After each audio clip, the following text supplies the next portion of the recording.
Hello and welcome to One Stop Business Workshop. I'm Clara Lee and I'm a Senior Manager in Business and Et Writing. je suis, I'm the moderator for today's session about funding and financing. je suis là pour répondre à vos questions à propos des sources de financement. Je suis une femme d'origine asiatique, des lunettes acryliques claires avec des cheveux noirs et un chandail rayé. Nous avons aujourd'hui l'interprétation en français et aussi l'interprétation ASL par les signes. On a Marshall Douglas, qui est connu sous le nom de CMF, Circanawas de Fundamentalist Film, et Margaret Lewis de la Banque royale du Canada. Nous allons entendre parler par ces personnes à tour de rôle et pour vous montrer comment on peut financer un projet et comment BASE peut vous aider avec du financement intermédiaire. Il y a des personnes ont un temps déterminé, ensuite il y a une période de questions et vous pourrez poser vos questions pendant la session elle-même. Nous voulons reconnaître les nations autochtones sur les terres desquelles nous vivons ainsi que les territoires cédés par traité et non cédés. Alors, commençons avec Marsha Douglas qui va souligner les programmes de financement disponibles. Merci. Alors, je m'appelle Marsha Douglas, je suis vice-présidence au Fonds des médias canadiens. J'ai des cheveux droits, foncés, d'origine philippine, donc des lunettes noires foncées. Et je suis assis dans une salle avec un mur de briques derrière moi et une lampe pour l'éclairage. Et commençons sans plus attendre. Donc, j'ai quelques diapos. Et sur celle-ci, j'ai un portrait qui explique comment le Fonds canadien est le plus important au Canada, qui finance du contenu linéaire et interactif. Il y a les noms des personnes avec qui nous travaillons de manière les plus rapprochée.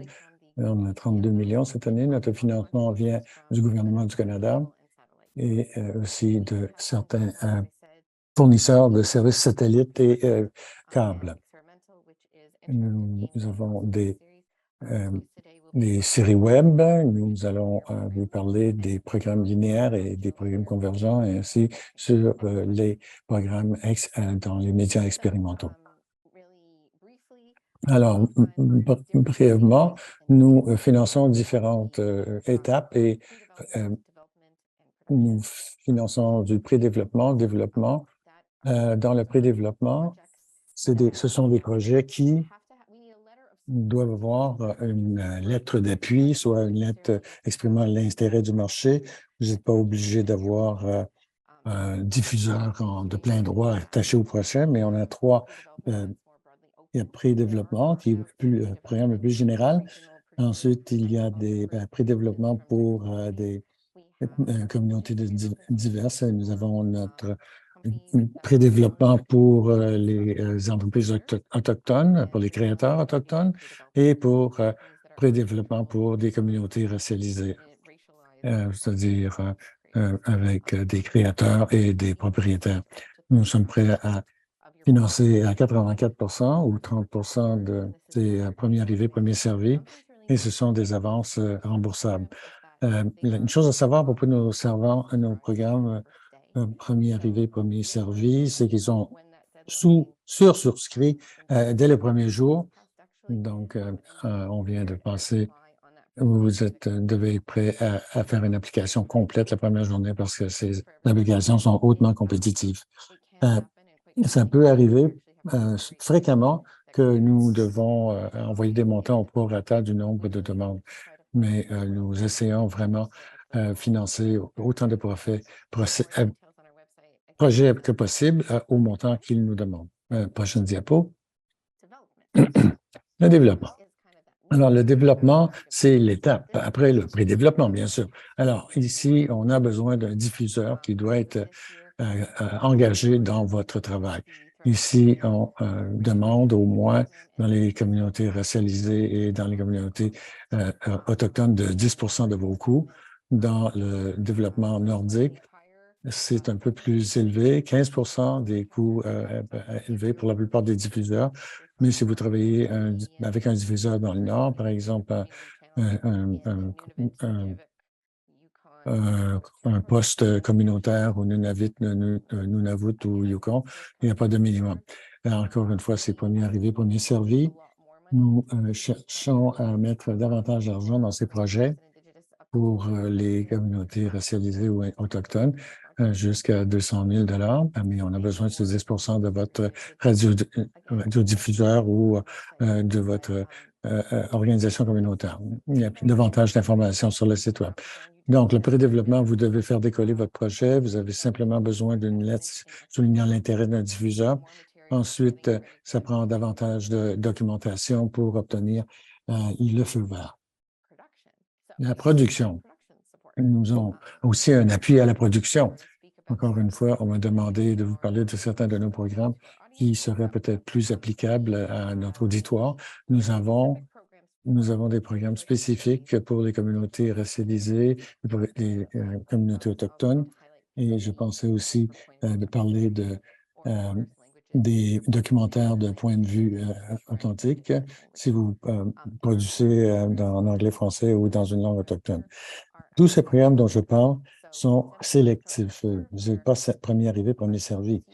En autant que vous faites application avec toute la documentation demandée, vous pourriez automatiquement obtenir l'argent que vous demandez. Et nous sommes sélectifs, c'est parce qu'il y a une date de tombée. Vous devez avoir appliqué avant cette date de tombée avec tous vos documents et ensuite c'est remis à un jury. Donc, dans nos lignes directrices sur le site Web, vous pouvez trouver tous les critères que nous jugeons.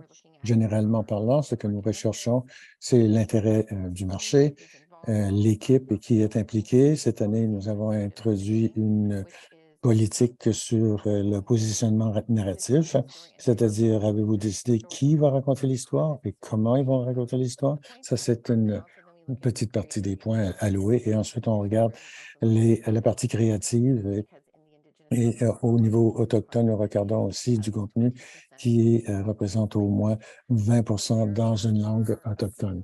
Donc, il y a quelques critères d'éligibilité.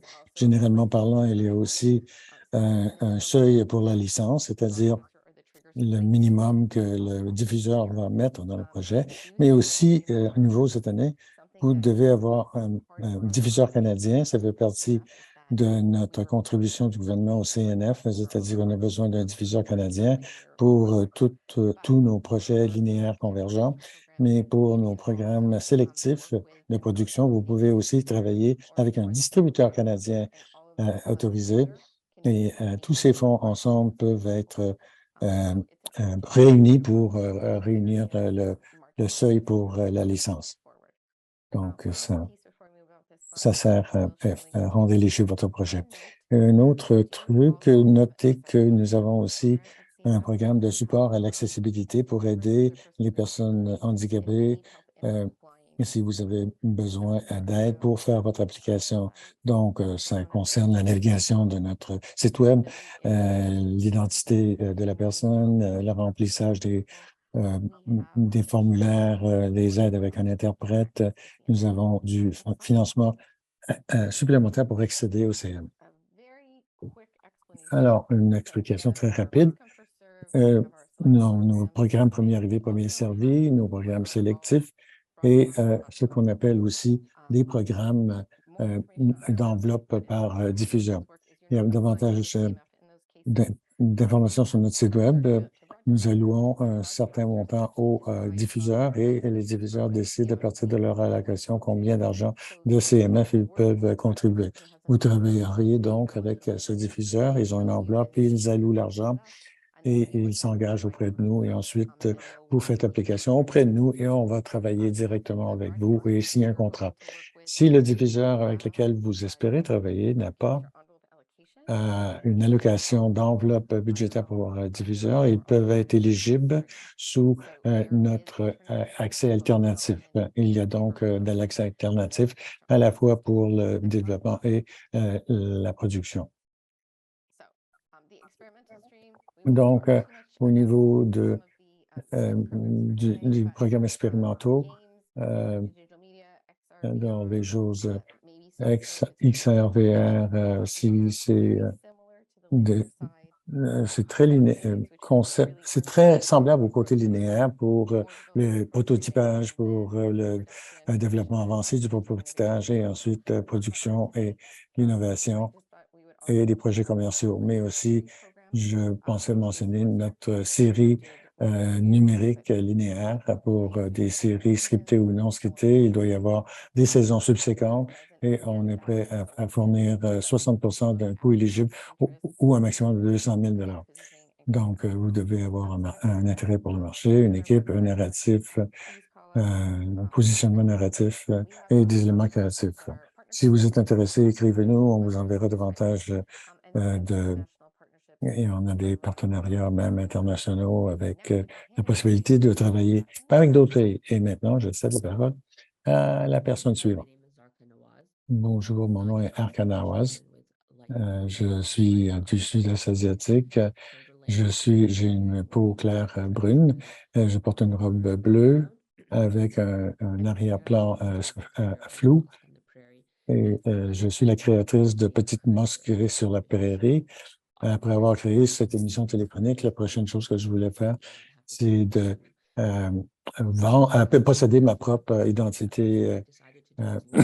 Donc, j'ai décidé d'apprendre comment est-ce qu'on fait pour créer une compagnie de production et comprendre exactement tout ce que ça signifie, comment trouver, identifier le financement, comment comprendre la paperasse que ça implique au Canada et comment il faut remplir. Et je pensais que la chose à faire, c'était de commencer sur une petite échelle avec une série web.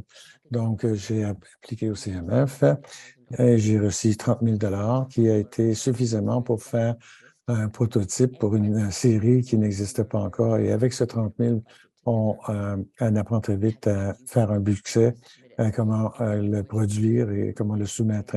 Et ensuite, vous entrez dans un programme compétitif.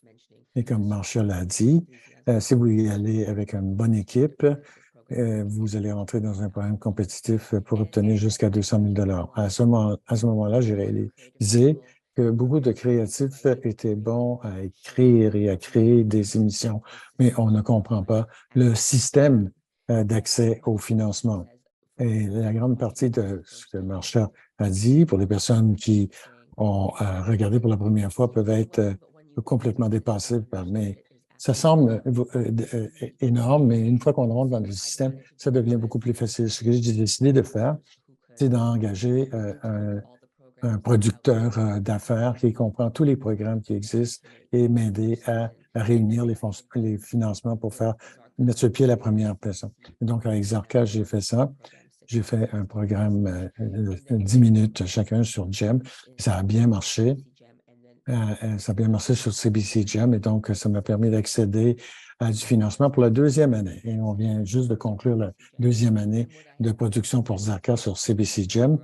Et au fur et à mesure qu'on grandit, il faut mettre sur pied une équipe d'experts qui comprend le monde des affaires et des subventions au Canada afin de vous aider à contrôler cet aspect. Et donc, vous pouvez diviser votre équipe entre les créatifs et la section affaires.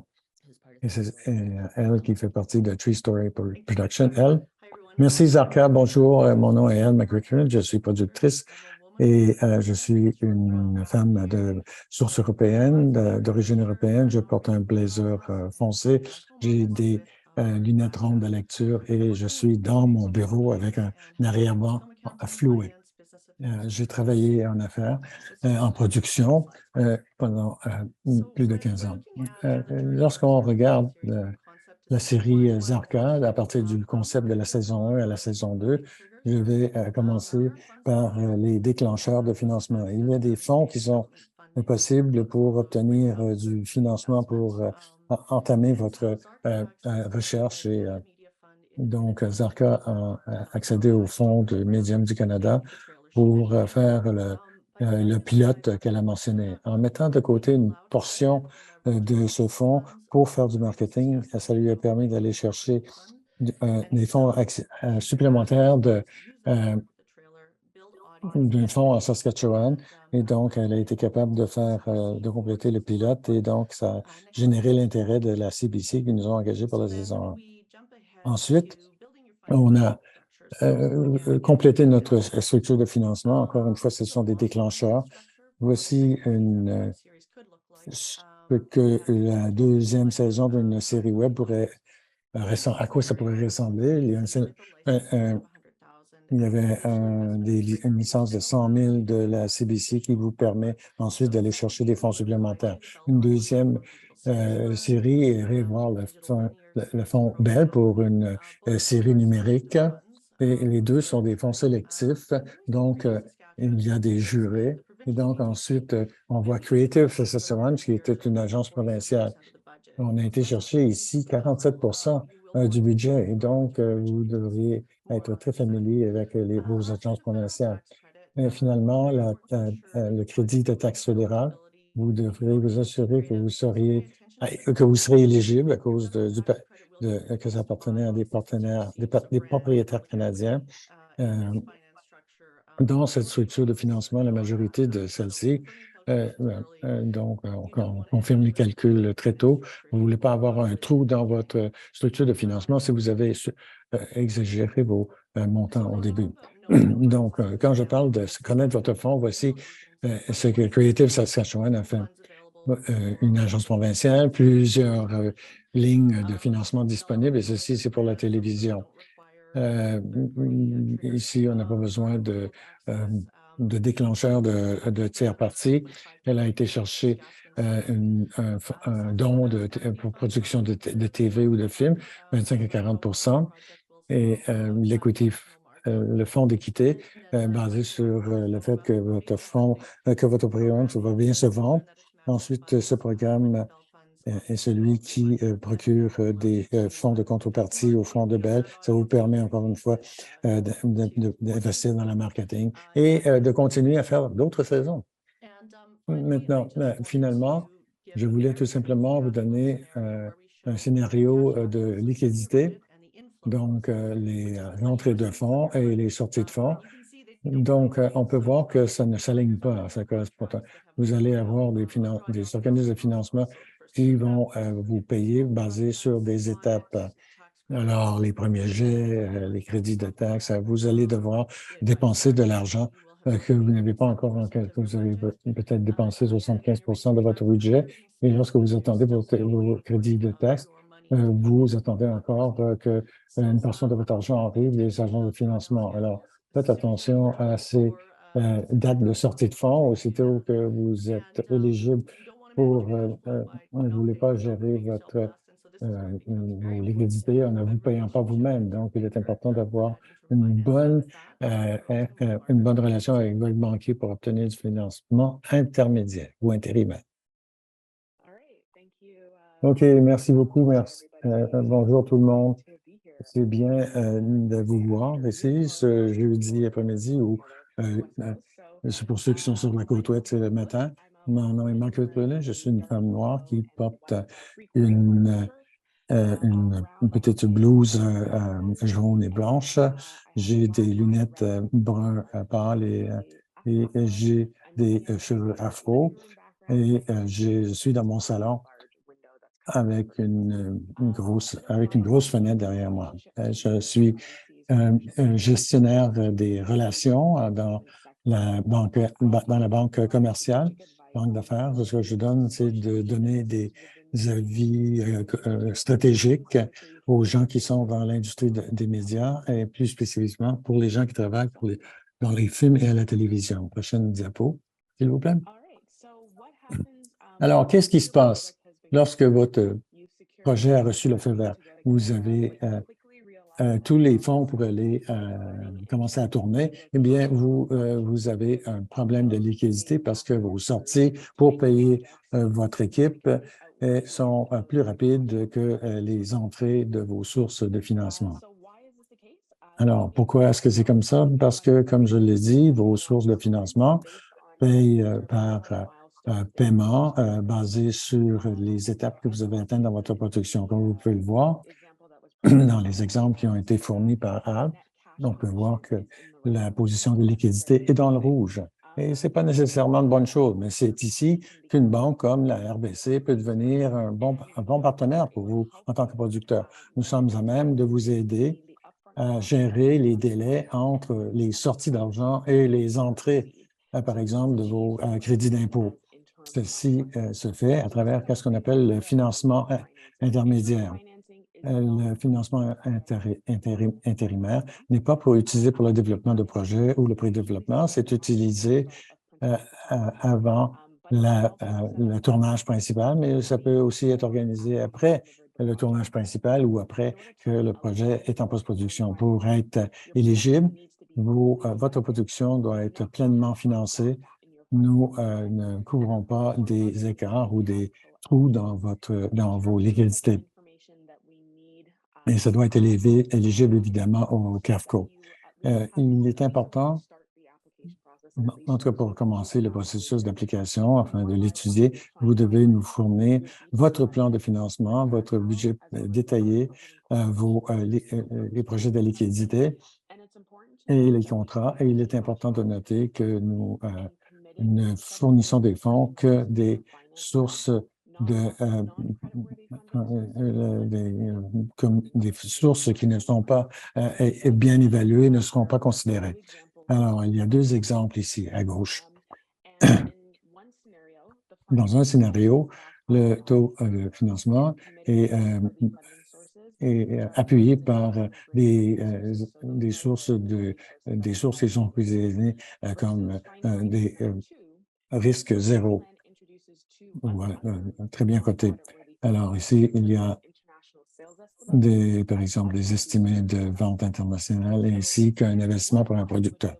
Dans le scénario 1, on pourrait fournir toutes les liquidités manquantes pour les contrats que vous voyez en vert, mais dans le scénario 2, nous ne serions capables de fournir des liquidités seulement pour les contrats approuvés en vert, mais on ne fournirait pas du financement intérimaire pour l'estimé de vente internationale et l'investissement du producteur.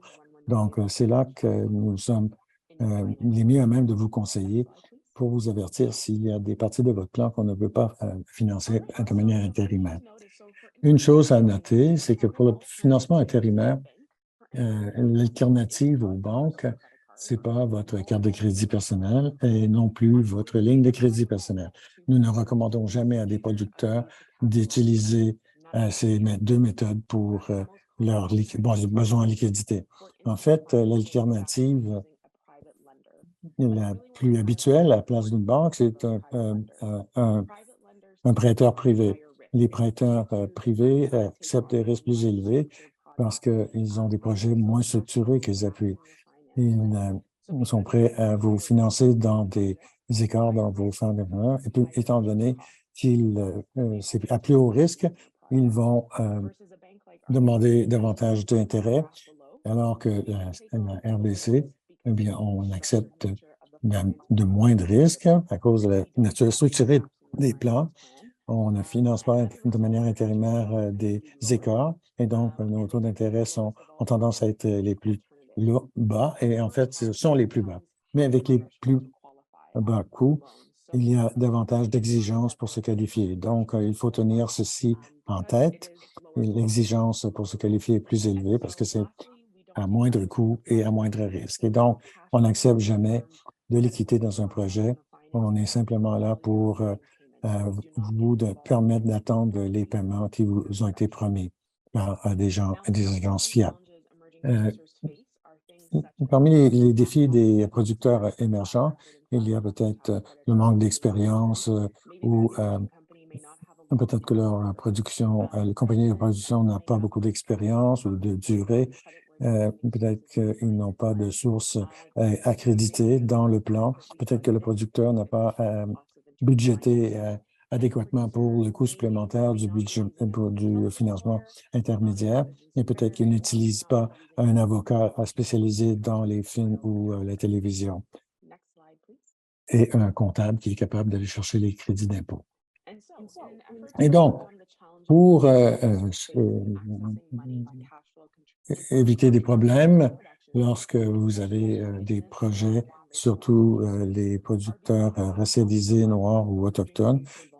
Nous avons lancé le programme BIPOC qui vous permet d'aller chercher jusqu'à 500 000 en financement intérimaire pour des financements qui sont pleinement financés par des diffuseurs licenciés par le CRTC et qui ont une cote de crédit bonne, qui est bonne. Donc, nous voulons que les producteurs émergents soient capables d'établir une expertise de crédit sous leur propre compagnie. Nous ne voulons pas qu'ils aient à chercher des producteurs exécutifs plus chevronnés pour aller chercher un financement intérimaire. Nous voulons qu'ils soient capables de développer leurs propres actifs, leurs propres actifs et qu'ils aient accès aux mêmes aux experts d'industrie et de ressources que d'autres producteurs mieux établis ont accès lorsqu'ils viennent voir la une banque commerciale, une banque d'affaires. Il y a des considérations spécifiques, évidemment, au terme de ce programme. Premièrement, le programme tient déjà compte que les producteurs ont peut-être une expérience limitée. Et si vous êtes un producteur qui a une expérience limitée, ceci ne nuira pas à votre possibilité d'aller chercher du financement en autant que vous rencontrez les critères d'admissibilité. La deuxième chose, c'est que le programme est pour des projets qui ont des plus petits budgets par rapport à nos budgets typiques. Les choses que nous considérons, c'est 500 000 et 2 millions de dollars comparé à nos seuils typiques qui seraient pour des projets au-dessus de 2 millions. Donc, si vous avez un projet en bas de 2 millions et que vous avez rencontrez les critères d'admissibilité, vous serez capable d'y accéder. Et troisièmement, on met l'accent sur des producteurs autochtones à propos des garanties qu'ils peuvent fournir. Nous nous attendons à ce que les producteurs auront une équipe de professionnels qualifiés autour d'eux.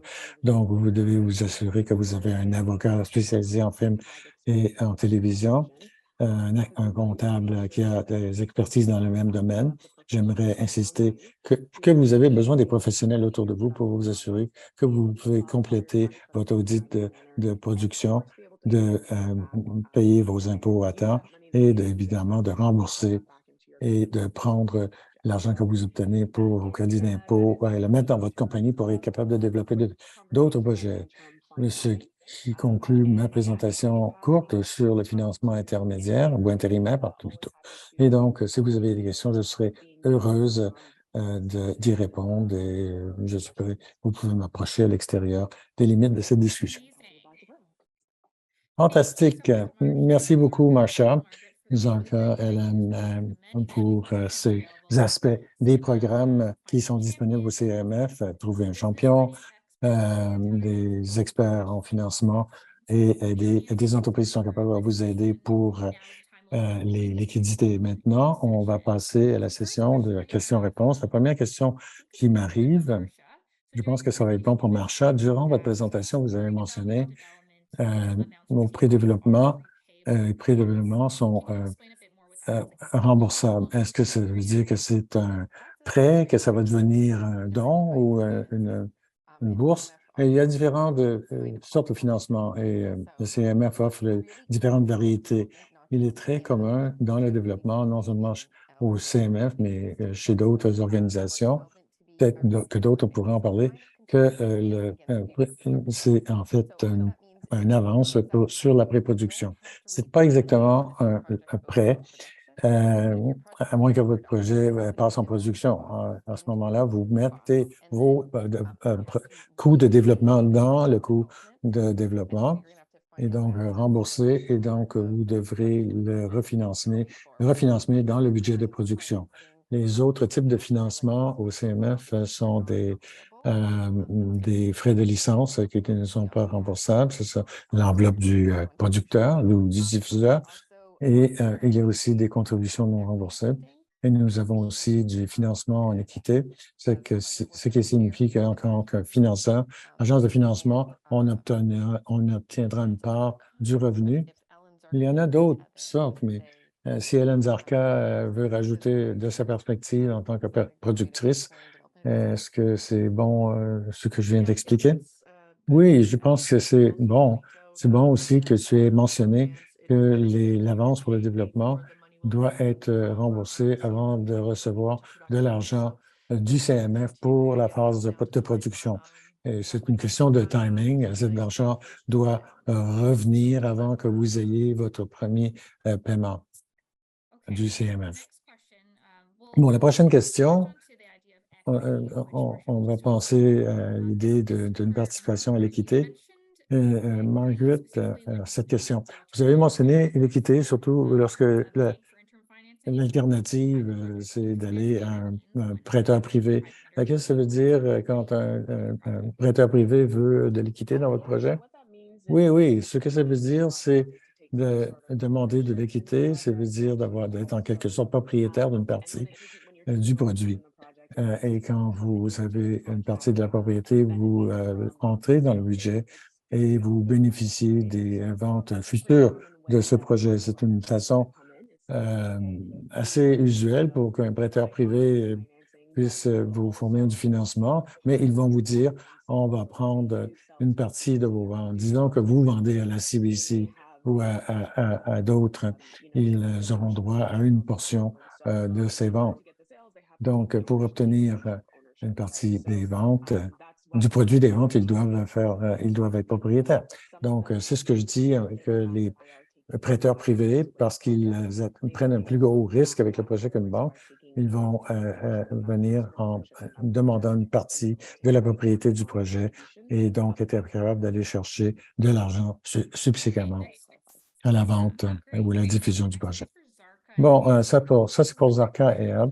Ça, c'est une bonne question. Quand on pense à engager un producteur, quel est le coût moyen qu'une personne créative devrait considérer? Est-ce que c'est un taux horaire ou un frais fixe? Ou qu'est-ce qu'on doit inclure quand on budgète pour ça? Non, n'allez-y jamais à l'heure. Parce que vous n'allez jamais savoir combien d'heures et vous allez toujours vous tromper. Oui, je suis d'accord. C'est critique de trouver des bonnes personnes qui sont capables de gérer cette partie des affaires pour vous. Ce que j'ai entendu dans l'industrie, c'est que vous négociez, c'est-à-dire que c'est une ligne du budget ou c'est un pourcentage du budget lui-même. Mais c'est quelque chose qu'on peut négocier avec les gens d'affaires. Assurez-vous que vous impliquez votre avocat des médias et assurez-vous de garder de bons rapports à l'avenir, parce qu'en tant que producteur débutant, vous voulez construire votre équipe. Vous savez, les Netflix de ce monde et les CBC de ce monde, ils veulent savoir, cette personne a-t-elle des personnes qualifiées avec qui je peux travailler à ce niveau budgétaire, parce qu'ils veulent s'assurer que les audits sont faits de manière 4Co et vie et toutes ces choses, les crédits d'impôt, afin qu'il n'y ait pas de problème au bout du compte. Et donc, c'est important d'embaucher des gens compétents pour gérer l'aspect financier. Donc, c'est important d'embaucher les bonnes personnes, d'y aller négocier avec votre avocat. Est-ce qu'il y a d'autres choses que tu veux mentionner, Anne? Oui, je suis très d'accord. C'est au cas par cas.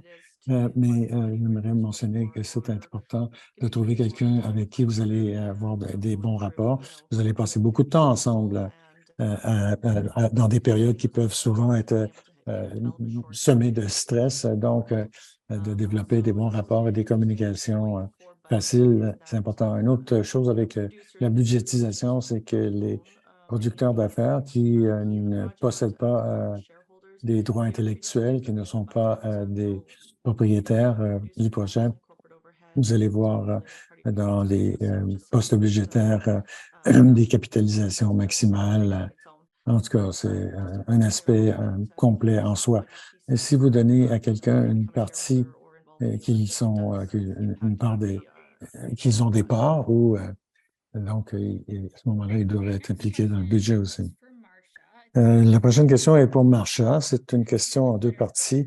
Ça a à voir avec des lettres exprimant les intérêts d'un diffuseur. Premièrement, est-ce qu'une lettre exprimant l'intérêt est-elle nécessaire seulement pour l'étape du pré-développement? Et aussi, elle se demande s'il y a des conseils que vous pouvez donner pour permettre d'obtenir une lettre exprimant l'intérêt d'un diffuseur, parce que chaque diffuseur n'a droit à en distribuer que 2 par année. Alors, pourquoi une lettre d'intérêt est-elle utile? Alors, le CMF reçoit l'argent du gouvernement provincial, fédéral. Eh bien, ça vient avec des contraintes à propos de ce qu'on peut faire. Ça dit que dans nos programmes de convergence, ça demande un diffuseur canadien au plus bas niveau qu'on a pu déterminer cet intérêt, c'était avec une lettre d'intérêt. Donc, ils ne sont même pas, c'est même pas nécessaire qu'ils soient embarqués dans le projet plus loin, par exemple dans la production, mais c'est simplement pour s'assurer au niveau du CMF de continuer à travailler avec des producteurs canadiens ou des diffuseurs canadiens. La majorité des diffuseurs exigent ça, mais il y a d'autres sources. Par exemple, dans le programme pré-développement, il y a un certain nombre d'agences de financement provinciales qui peuvent écrire ces lettres. Il y a des recommandations qui disent que la Colombie-Britannique, le Manitoba, comme les grandes provinces comme l'Ontario, qui ne participent pas à ce moment-ci, et vous devriez leur parler, mais je pense que c'est très difficile d'obtenir 2 lettres pour une province qui a autant de créateurs et de créatrices. Mais en termes de conseils, on a parlé des enveloppes réservées aux diffuseurs. Je peux vous dire que vous pouvez aller dans notre site web et si vous allez jusqu'au bas, vous allez voir parmi les nombreux liens que j'envoie, une section qui s'appelle enveloppe pour l'administration. Et à ce moment-là, vous allez voir qui possède ces enveloppes.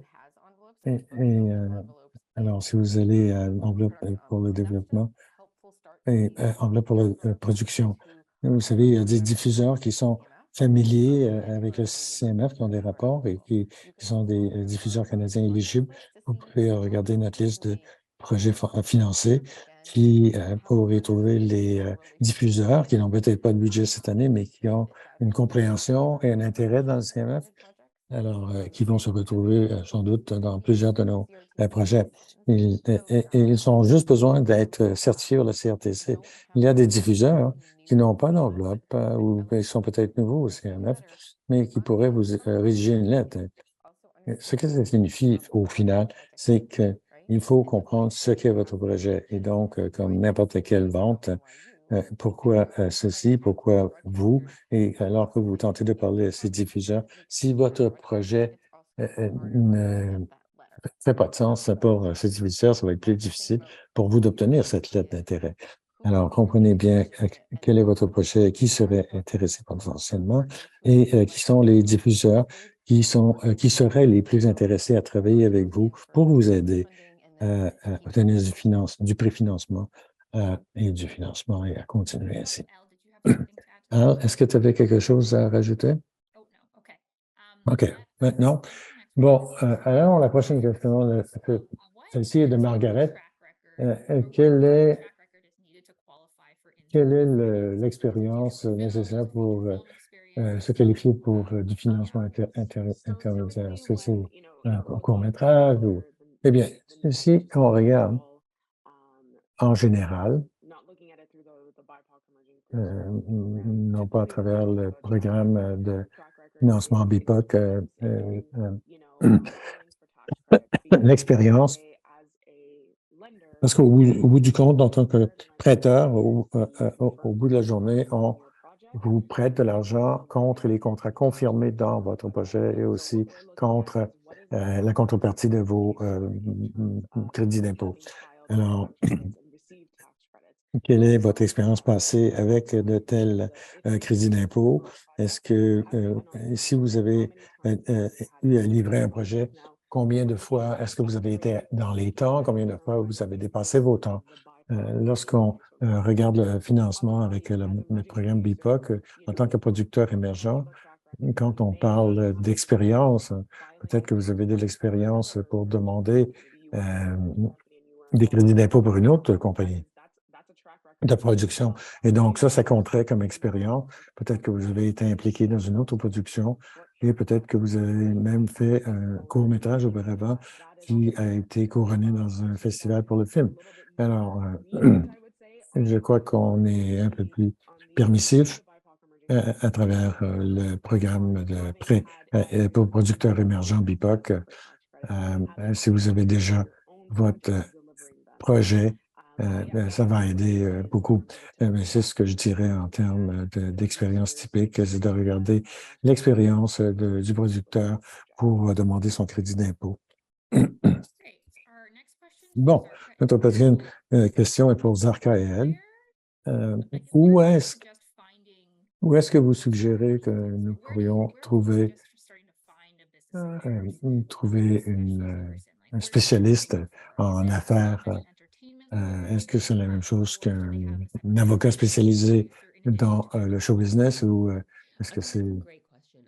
c'est une excellente question. Je dirais que par rapport à ce que moi j'ai réalisé, il y a un manque de ces avocats pour les gens qui sont des gens d'expérience. Si vous trouvez des bonnes personnes, j'ai trouvé elle en Saskatchewan, je ne savais même pas que ce ministère existait et qu'il était critique.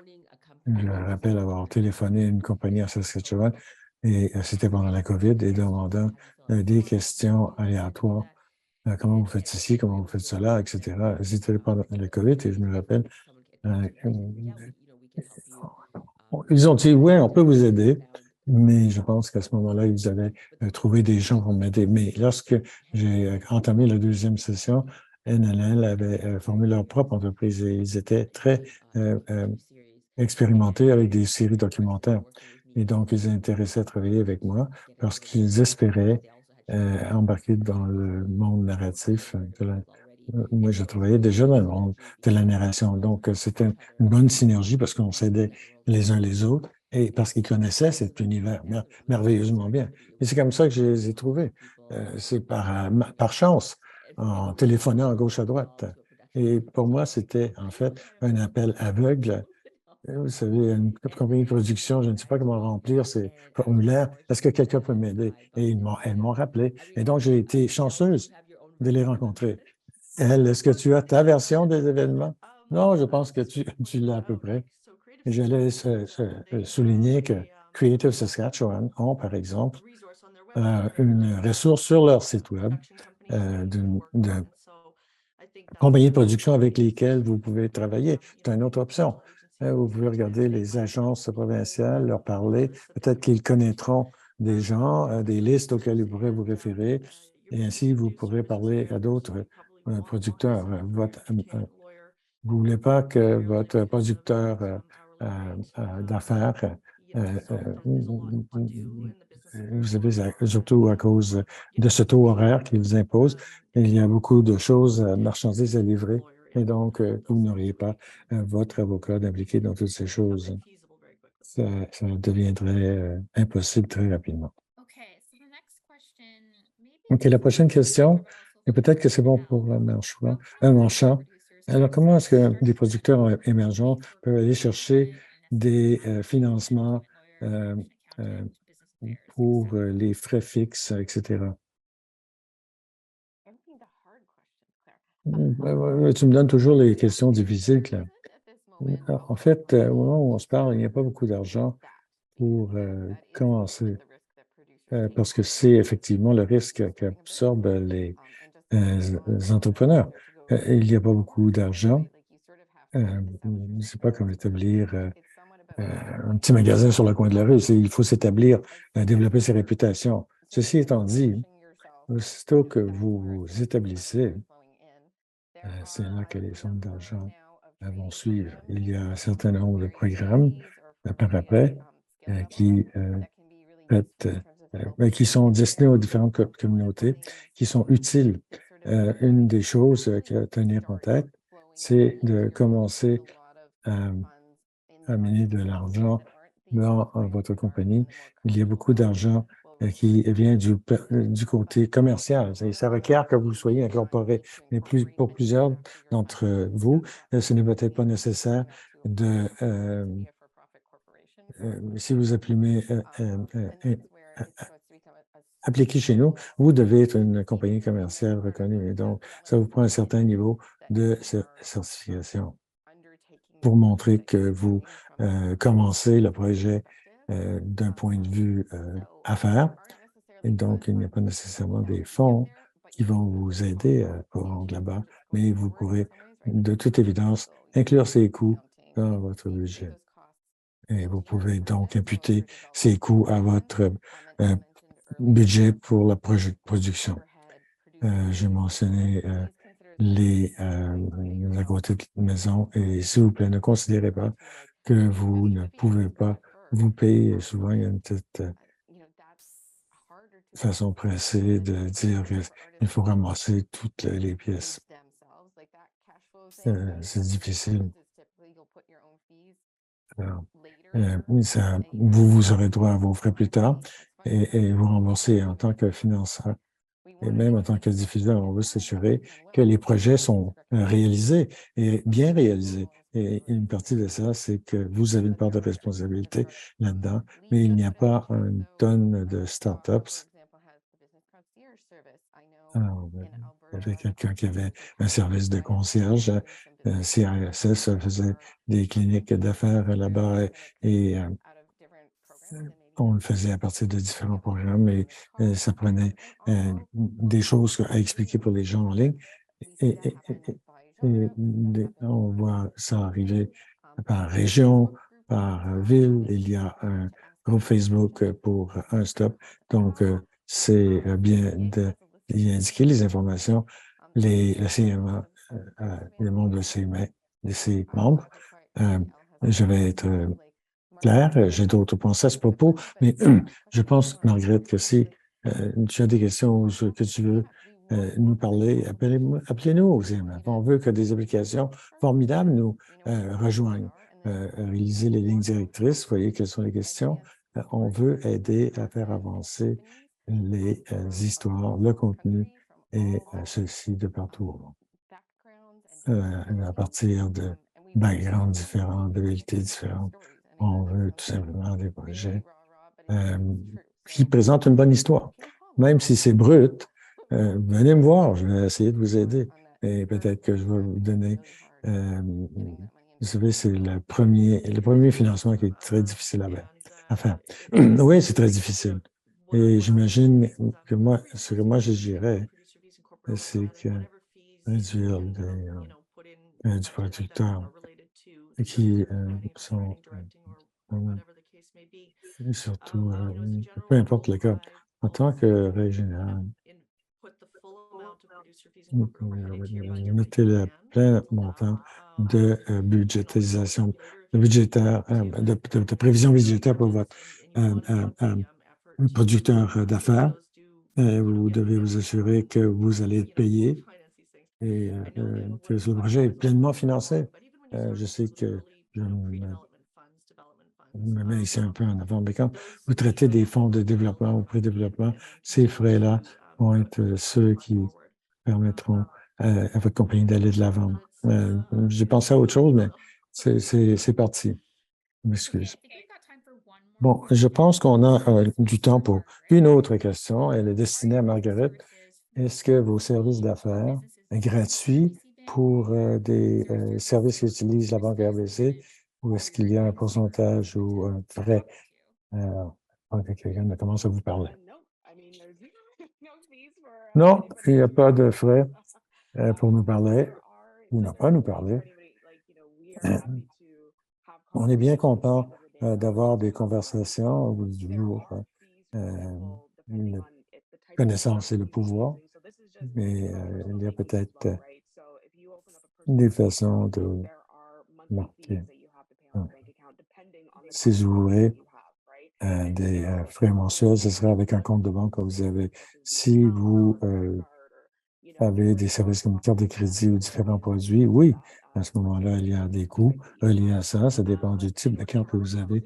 Mais pour avoir une conversation avec nous et nous parler et vous aider à répondre aux questions que vous posez aujourd'hui, il est important de vous laisser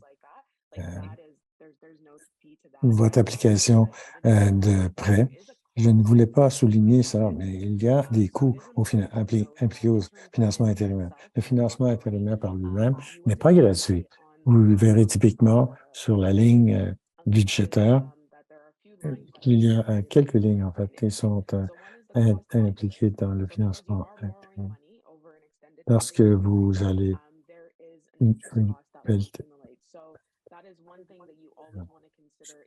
c'est une chose que vous voulez toujours considérer si vous avez besoin de financement intérimaire. Pourquoi? Qu'en est-il des projets en bas de 500 000 Les projets en bas de 500 000 parce que nous confirmons des liquidités et les crédits d'impôt, peut-être que ça n'affecterait pas l'analyse, mais peut-être que ça ne vaudra pas la chance de voir du financement intérimaire à cause des coûts reliés au financement intérimaire pour des projets entre 500 000 et 2 millions, et surtout au niveau du crédit d'impôt. C'était important de budgéter pour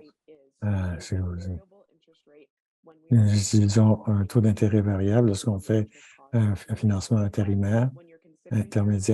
Et donc, c'est très important quand vous considérez le financement intérêt, allez à la Banque du Canada, demandez écrit taux d'intérêt. Il a augmenté en ce moment. Le taux en ce moment est de 6,5 Ne budgétez pas 2,57. 2,45. Le deuxième coût dont vous voulez tenir compte, c'est le coût d'initiation de la transaction. Ces frais ne sont pas des banques, des frais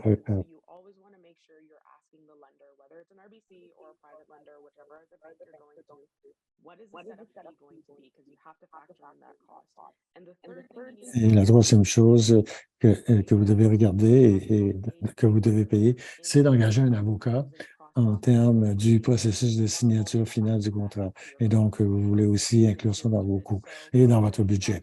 Et donc, parlez-nous, on aura une conversation, on va voir les choses ensemble. C'est absolument gratuit. On est heureux de vous aider à faire ça. Mais pour vous devez aller de l'avant avec l'application et sécuriser le financement intérimaire. Ce sont les trois coûts que vous devez considérer. Merci d'avoir expliqué ça. C'est très utile. Donc, on en est à la fin de notre période ici, de cette réunion. On va faire de notre mieux pour répondre aux questions par écrit après la session et on va aussi vous donner un lien. Ou enfin, on va vous donner les nombreux liens qu'on a mentionnés aujourd'hui dans un courriel qui vous va envoyer. On a une ouverture, une fenêtre de financement de 100 jours de la CBC qui mentionne les opportunités de financement qui est disponible à tout le monde. Vous n'êtes pas obligé d'être impliqué dans un projet directement de la CBC pour y accéder. Donc, vous allez obtenir ça aussi. Encore une fois, merci Marsha, Zurka et Margaret pour avoir été avec nous et nous avoir imparti votre sagesse. Nous espérons que l'auditoire a trouvé ça utile. Nous espérons vous revoir à une autre session de ces ateliers. Au revoir.